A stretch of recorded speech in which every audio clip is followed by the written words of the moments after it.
পূর্ব বর্ধমান জেলার বর্ধমানের ১ নম্বর ব্লকের একাধিক অঙ্গনারী কেন্দ্রে শিশু, গর্ভবতী মহিলা ও স্তন্যদানকারী মায়েদের জন্য রান্না সম্পূর্ণ বন্ধ রয়েছে বলে অভিযোগ। ডাল, ভাত, সবজি কিংবা খিচুড়ি কিছুই দেওয়া হচ্ছে না। হঠাৎ করে খাবার বন্ধ হয়ে যাওয়ায় ক্ষোভে ফুঁসছেন স্থানীয় বাসিন্দারা। জানা গিয়েছে, ভিটা, সোনপুর, তেঁতুলিয়া, বারাসতী, মিরেরডাঙ্গা, দাসপুর, কলিগ্রাম সহ প্রায় প্রতিটি গ্রামে একই পরিস্থিতি। কেন্দ্রগুলির দায়িত্বে থাকা অঙ্গনারী কর্মী শ্যামলী ওঝা জানান, সরকারি চাল না পাওয়ায় তাদের পক্ষে রান্না করে খাবার দেওয়া সম্ভব হচ্ছে না। স্থানীয় এক বাসিন্দার কথায়, সরকারের নারী ও শিশু বিকাশ এবং সমাজ কল্যাণ দপ্তরের অধীন পরিচালিত অঙ্গনারী কেন্দ্রগুলিতে এতদিন ধরে কেন খাদ্য সামগ্রী সরবরাহ বন্ধ তা বোধগম্য হচ্ছে না। এলাকার মানুষজনের অভিযোগ, কারণ যাই হোক না কেন, সরকারি প্রকল্প থাকা সত্ত্বেও গরিব পরিবারের শিশু, গর্ভবতী ও স্তন্যদানকারী মায়েদের পুষ্টির ঘাটতি তৈরি হচ্ছে। এর দায় কে নেবে, সেই প্রশ্ন উঠছে জোরালোভাবে।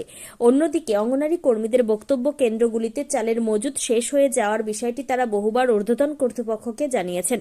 স্টক রিপোর্টও জমা দেওয়া হয়েছে। অভিভাবকেরা প্রতিদিন এসে প্রশ্ন করছেন কেন খাবার দেওয়া হচ্ছে না, সেই কথাও জানানো হয়েছে প্রশাসনকে।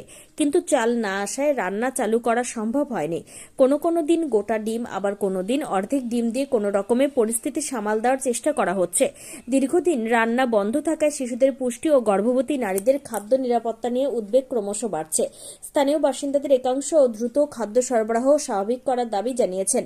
এই বিষয়ে জেলা পরিষদের সভাধিপতি শ্যামাপ্রসন্ন লোহার বলেন, খবর পেয়ে ডিপিওকে জানিয়েছি, কি সমস্যা তা খতিয়ে দেখে দ্রুত সমাধানের চেষ্টা করা হচ্ছে। এরকম হওয়ার কথা নয়। তিনি আশ্বাস দেন, কয়েকদিনের মধ্যেই সমস্যার সমাধান হয়ে যাবে। বিজেপি নেতা মৃত্যুঞ্জয় চন্দ্র কড়া ভাষায় প্রশাসনকে আক্রমণ করে বলেন, আসলে প্রশাসনের পক্ষ থেকে এইসব সমস্যা মেটানোর কোনো সদিচ্ছাই নেই। জেলা বা ব্লক প্রশাসন এখন ব্যস্ত SIR এর মাধ্যমে কি করে জালি ভোটার ঢোকানো যায় তা নিয়ে। সবাই এখন শাসক দল তৃণমূলকে কি করে 2026-এর বিধানসভা ভোটে জেতানো যায় তাই নিয়ে ব্যস্ত। সেই কারণে শিশু, গর্ভবতী মহিলা ও দুধের শিশুর মায়েদের মতো সংবেদনশীল বিষয়গুলো একেবারেই অবহেলিত হচ্ছে। পূর্ব বর্ধমানে মেমারি থেকে সুমন বিশ্বাসের report, crime press Bengal news. Bardhaman 1 নম্বর ব্লকের ভিটা, তেঁতুলিয়া সহ বেশ কয়েকটি এলাকায় কিন্তু দীর্ঘদিন দেখা যাচ্ছে যে অঙ্গনওয়াড়ি কেন্দ্র, ওই এলাকায় যে অঙ্গনওয়াড়ি কেন্দ্রগুলো আছে সেই অঙ্গনওয়াড়ি কেন্দ্রে দীর্ঘদিন ধরে খাবার নেই। এবং যেটা দিদিমণির যেটা অভিযোগ যে যে অঙ্গনওয়াড়ি কেন্দ্রে চাল আসছে না বা চাল নেই। তো গর্ভবতী মায়েদেরও খাবার দেওয়া হচ্ছে না এবং যারা পড়ুয়া রয়েছে তো পড়ুয়াদেরও ডিম দিয়ে বাড়ি পাঠানো হচ্ছে। কি বলবেন? আমি ডিপিও ICDS কে আমি বলেছি বিষয়টা গুরুত্ব সহকারে দেখার জন্য, এবং CDPO কে দিয়ে ভিজিট করি, তাদের দ্রুত সমস্যার সমাধান হয় কি হয়ে আছে সেটা দেখে নিয়ে তাড়াতাড়ি সমস্যা যাতে মিটে যায়। কবে সমস্যার সমাধান আজ কালকে জানতে পেরেছি আমি, আজ থেকে প্রসেস স্টার্ট হয়ে গেছে। বর্ধমান উত্তর বিধানসভার বিভিন্ন অঙ্গনারী কেন্দ্রে বিগত কয়েকদিন ধরে যথাযথ খাবার যেটা গর্ভবতী মায়েদের এবং শিশুদেরকে দেয়া হয় সেটা দেয়া হচ্ছে না। পরিবর্তে শুধুমাত্র একটি করে ডিম সেদ্ধ দেওয়া হচ্ছে। কেন এই ব্যর্থতা সেটা আমরা বিজেপির পক্ষ থেকে জানতে চাই।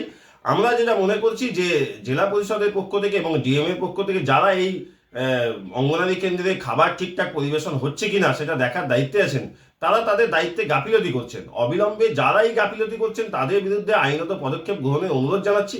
আসলে তৃণমূল কংগ্রেসের দ্বারা পরিচালিত প্রশাসন, তারা তৃণমূল কংগ্রেসের নামক এই চোর সরকারটাকে কিভাবে টিকিয়ে রাখবে 26-এর নির্বাচনে, সেই নিয়ে SIR এ ভুয়ো নাম নথিভুক্ত করতে ব্যস্ত আছে। আর এখানে গর্ভবতী মায়েরা, শিশুরা তারা যে পর্যাপ্ত পুষ্টিকর খাবার পাচ্ছেন না, কেন্দ্র থেকে কোটি কোটি টাকা বরাদ্দ করছে, তারপরও কেন গ্রামের মানুষদেরকে এই খাবারটা দেয়া যাচ্ছে না, সেই নিয়ে কোনো ভ্রুক্ষেপ নেই। আমরা বিজেপির পক্ষ থেকে দাবি করছি, অবিলম্বে প্রতিটা গর্ভবতী মা এবং শিশুদেরকে তাদের যে পর্যাপ্ত খাবার সেটা যেন পরিবেশন করা হয়। আর যারা এই ব্যর্থতার জন্য দায়ী তাদের বিরুদ্ধে কঠোর থেকে কঠোরতম পদক্ষেপ নেওয়া হয়। মৃত্যুঞ্জয় চন্দ্র, ভারতীয় জনতা পার্টি। অঙ্গনওয়াড়ি নিয়ে কী সমস্যা আপনাদের এখানে? এখানে কি সমস্যা, ওই 1 মাস ধরে খিচুড়ি পাওয়া যায় না, দিচ্ছে না ছেলের নাতি নাতনি দিকে। আর যেদিনে যাচ্ছি 8খানা ডিম, কোনো দিন 1টা ডিম, এরকম করে দিচ্ছে। পড়ানো হচ্ছে না? পড়ানো হচ্ছে ও আধ ঘন্টা 1 ঘন্টা, কিন্তু বাচ্চাদের যে খাবারটা সেটা দিচ্ছে না। শুধু ডিম দিচ্ছে? শুধু ডিম দিচ্ছে 8খানা করে, 8খানা ডিম, কোনো দিন গোটা ডিম। আর খিচুড়ি বা ভাত কিছুই দিচ্ছে না? খিচুড়ি ভাত কিচ্ছু না। কতদিন ধরে? মাসখানেক হলো, 1 মাস। 1 মাস ধরে খিচুড়ি বা ভাত দেওয়া বন্ধ? বন্ধ। এ কোন অঙ্গনারী? এটা তেঁতুলিয়া, তেঁতুলিয়া গ্রামের যে অঙ্গনারীটা? যে গ্রামের অঙ্গনারীটা। এ কোন ব্লকের মধ্যে পড়ে? এটা খেতিয়া খেতিয়া পঞ্চায়েত। খেতিয়া পঞ্চায়েত। এই তেঁতুলিয়া গ্রামের মানুষজন একটা অভিযোগ করছেন যে গত কয়েকদিন ধরে সকালবেলায় বাচ্চাদের যে খাবার দেওয়া হয়, খিচুড়ি বা ভাত এই জাতীয়, সেটা দেওয়া হচ্ছে না। হ্যাঁ, এ কী কারণে? চাল সরকার থেকে ধরুন না পাঠালে, আমাদের অফিস থেকে চাল পাঠালে তবেই তো আমরা সেই ভাতটা বা খিচুড়িটা দিতে পারবো। চাল না এলে কীভাবে দেবো? সেই জন্যে আমাদের ডিম সিদ্ধ করে দেওয়া হয়। মানে সরকার থেকেই চাল দেয়নি? না, সরকার থেকে এখনো চাল আসেনি। এর আগে দিতেন? হ্যাঁ, এর আগে দিতেন। আমি 1 বছর ধরে এখানে এসেছি, আমার 1 বছর কোনোদিন চালটা আসেনি, এতদিন ধরে বন্ধ কোনোদিনই হয়নি। কীভাবে, মানে চালটা কিভাবে আসে? চালটা ধরুন অফিস থেকে নিশ্চয়ই আমাদের যে রিপোর্টটা প্রতি মাসে যায়, সেই রিপোর্ট অনুযায়ী যার যেমন চাল থাকে বা না থাকে সেই অনুযায়ী চাল চলে আসে। মানে স্টক দেখিয়ে আপনারা জমা দেন? হ্যাঁ, হ্যাঁ। কোথায় জমা দেন? আমরা অফিসে আমাদের রিপোর্ট আমাদের পূর্ত ভবনে জমা দিই। আর ব্লকে জানান না? আমাদের তো রিপোর্ট আমাদের দিদিরা নিতে আসেন, আমরা দিদিদিকে দিয়ে দিই। এবারে জানিয়েছিলেন এই যে চাল নেই? হ্যাঁ হ্যাঁ, রিপোর্টে গেছে তো। আমাদের রিপোর্টে কত কেজি চাল আছে বা কত কেজি নেই সেটা তো আমাদের রিপোর্টের চাল ডালের হিসাবের খাতাতেই তো পাওয়া যায়। সেটা জানিয়েছিলেন? হ্যাঁ, সেটা জানিয়েছি। তারপরেও পাচ্ছেন না? তারপরেও পাইনি। এ কতদিন যাবত? প্রায় এই 2 সপ্তাহ। 2 সপ্তাহ ধরে। তাহলে বাচ্চারাও তো পাচ্ছে না? না, এখন কি দিচ্ছেন বাচ্চাদের? এখন বাচ্চাদের ডিম সিদ্ধ করে দেওয়া হচ্ছে। শুধু ডিম দিচ্ছেন? হুম।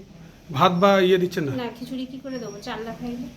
এখানে বিডিও বা অন্য কাউকে জানিয়েছেন এই যে পরিস্থিতি? না, ভিডিওকে জানাইনি, কারণ আমরা জানি আজ চাল আসবে, এইভাবে চাল এসে তো যায়, কোনোদিন তো এরকম হয়নি, সেই হিসাবে আমরা ভিডিও স্যারকে জানাইনি। এটা তো ধরুন সারা ভারতবর্ষের ব্যাপার, এই যে অঙ্গনওয়াড়িতে বাচ্চাদের খাবার দেওয়া। তাই কী কারণে দিচ্ছেন আপনারা জানতে চাননি উপরে? না, সেটা অবশ্য আমি দেখুন নতুন, প্রথম কথা যে মানে ভিডিও স্যারকে প্রথমেই জানাবো সেরকম তো আমার জানা নেই। আমরা জানি যে আমাদের দিদিরা জানেন, সেই হিসাব মতন চাল আমাদের এসে যাবে, এটাই জানি। এটা শুধু আপনার সেন্টারই সমস্যা না আরও কোথাও রয়েছে? আমার সেন্টারটা আমি বলবো, অন্য সেন্টারের কথা আমি জানলেও তো বলতে পারবো না, কারণ আমার সেন্টারে নেই, এটা আমি জানি। কতগুলো বাচ্চা পরে আপনার কাছে রয়েছে, বাচ্চা আসে? আমার তো এখানে মোটামুটি 15-16 জন আসে। বাচ্চা? হ্যাঁ আর টোটাল মায়েদেরও তো খাবার দেন? হ্যাঁ, মায়েদের টোটাল মায়েদেরও খাবার দেওয়া হয়। 10টা মা আছে, 10টা মায়েরই খাবার যায়। তাহলে মোট কতজনকে, বাচ্চা মা মিলে কতজনকে খাবার দিতেন এর আগে? এর আগে বাচ্চা মা সবাইকে যত মানে টিফিন যেদিন যেমন টিফিন আসে, না না, সেদিন আপনার তেমন খাতায় খাবার। কতজন রয়েছে বাচ্চা মা মিলে? বাচ্চা মা মিলে আমাকে খাতাটা আপনাকে তাহলে দেখাতে হবে। আপনি গর্ভবতী মা? হ্যাঁ, এই সেন্টারে কি দিচ্ছে এখন? শুধু ডিম সেদ্ধ দিচ্ছে। ভাত খিচুড়ি দিচ্ছে না? না, কি বলছে? বলছে যে এখন আসেনি, কোন খাবার শেষ হয়ে গেছে, আসবে তখন দেবো, এরকম বলছে। আর খিচুড়িতে কোনো সবজি দেয় না, শুধু চাল আর ডাল, কোনো সবজি পর্যন্ত দেওয়া হয় না। খাবার তো এখানে রান্না করে? হ্যাঁ খিচুড়ি ভাত? হ্যাঁ সেটা বন্ধ হ্যাঁ, কতদিন ধরে? অনেকদিন ধরে বন্ধ। শুধু ডিম সেদ্ধ আর কিচ্ছু দেয় না। ডিম সিদ্ধ কি পুরো দেয় না অর্ধেক? হ্যাঁ, পুরোই দিচ্ছে। হ্যাঁ, তো দিদিমণিরা কি জানাচ্ছে, এই যে গ্রামের লোক তো বলছে, তো হ্যাঁ, কি জানাচ্ছে দিদিমণিরা, কি বলছে? শুধু চাল নেই এটাই বলছে। চাল নেই বলছে? হ্যাঁ। আপনার কি নাম? আমার নন্দিতা মাঝি। এটা কোন ইয়ে সেন্টার, অঙ্গনওয়াড়ি কেন্দ্র কোনটা? 12 আচ্ছা, আজকে কি বন্ধ রয়েছে? কি জানি, আমি এই জন্যই তো এলাম দেখা করতে।